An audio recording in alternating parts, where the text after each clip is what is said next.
Hey everybody, it's Carm here, coming to you on a Wednesday afternoon. Happy belated New Year to everyone. Hope it was a great day and a great time. It's pretty nice here. Just wanted to come on real quick and acknowledge the passing of yet another musical giant. We've lost so many this past year, among a few of them among my all-time favorites, Edgar Froese, Dieter Mobius, and just found out yesterday from Derek's video, Paul Bley. And yeah, Derek pretty much said it all there. He pointed out that he didn't feel it was his job or I guess obligation to report on these things, but when you're compelled, someone resonates with you so much, an artist, you can't help it. You want to acknowledge it. So he's often done that, and I felt compelled to come on myself. Paul Bley is someone who I got into right after high school, like autumn of '94, and at that time I was really into Keith Jarrett. I've been a lifelong fan since about the middle of high school, but here was another piano player, Paul, great piano player, composer, improviser, someone who had such a distinctive touch, an original sound on his instrument.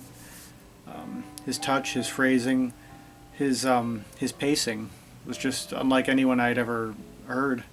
And he passed away on, I think it was the 3rd of January. I think he was 83 maybe. And as far as I know, he was pretty active up till near the end. I mean, he had been around, I think he started recording, I don't know, maybe the early 50s, and possibly earlier, but he was pretty active all through those years in many different contexts. And I have a lot of his albums since then. I grabbed just a couple of here just to show real quick. This one here was my introduction to Paul back in that autumn of '94. Great, I was very much ensconced in ECM at the time. Just even back then. Yeah, you have Paul on piano, Gary Peacock bass, Tony Oxley. It was my introduction to Tony Oxley on drums and percussion. Another highly original, distinctive voice on his instrument, and John Sermon. So yeah, it's a really nice introduction, I think, to all the artists. It would be In the Evenings Out There, recorded in '91, came out in '93. This first piece on there, though, Afterthoughts, was just really, really striking. Right away, it almost sounded, I believe these are primarily, if not all, improvised. And right away I could hear just a very distinctive touch. It almost sounded like a standard, like a old jazz standard, the way it started, a kind of a lilting, almost like a ballad quality. And then it took like a sharp turn towards something kind of jagged, maybe discursive in a way, but it didn't break the continuity at all, which is something about his playing in just about every context I've heard him in, whether solo or larger groups or other collaborations. He's someone who played very, very free. I think a real innovator of what's known as free jazz, but he never kind of broke the thread of whatever he was playing. It always, it was just great continuity and great lyricism, no matter how far off the map he got, so to speak. A couple others here. I'm playing this very, very lightly in the background. I don't know how well it can be heard. I have this on LP too. Open to Love. Derek had showed this one. This is one of my all-time favorite solo piano albums. It's from '72. I think of it as, for a time, it was almost like a musical Bible, where I would pick it up and spin it,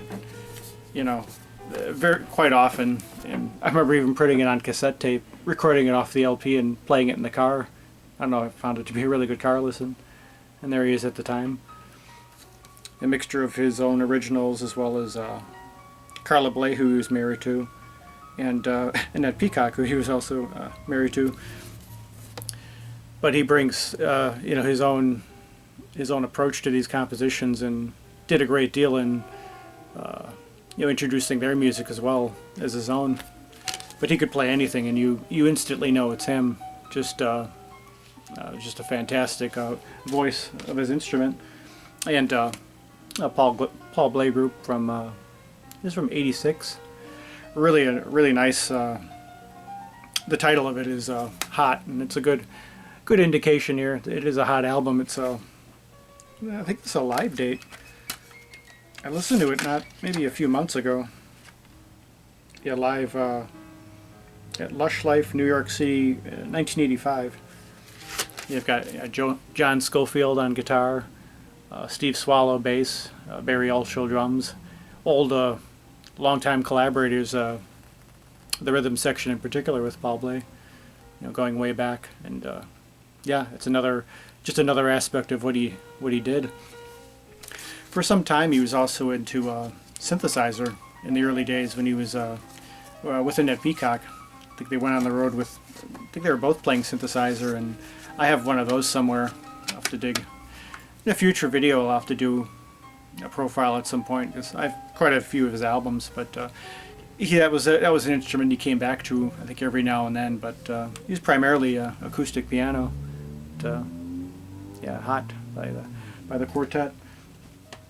So yeah, I just wanted to come on real quick and just acknowledge, just another artist who I really, got heavily into way back then, and I still think he's one of the all-time true innovators of that, not just that area of jazz, but I think of jazz in general. Just he kind of moved with his own playing, his own approach to improvising. I think he kind of took the music and moved it ahead a little bit. And again, one of those many artists I think it'll take many years after his passing to be able to kind of step back and really assess and kind of take it all in, what he did over a very long, fruitful career. So yeah, rest in peace, Paul Bley. And I'm gonna be revisiting more of his stuff later on, and yeah, just getting deeper into these revisitings. So thanks everyone for watching, and yeah, he's someone I just highly recommend. If you're not already familiar with him and you're interested in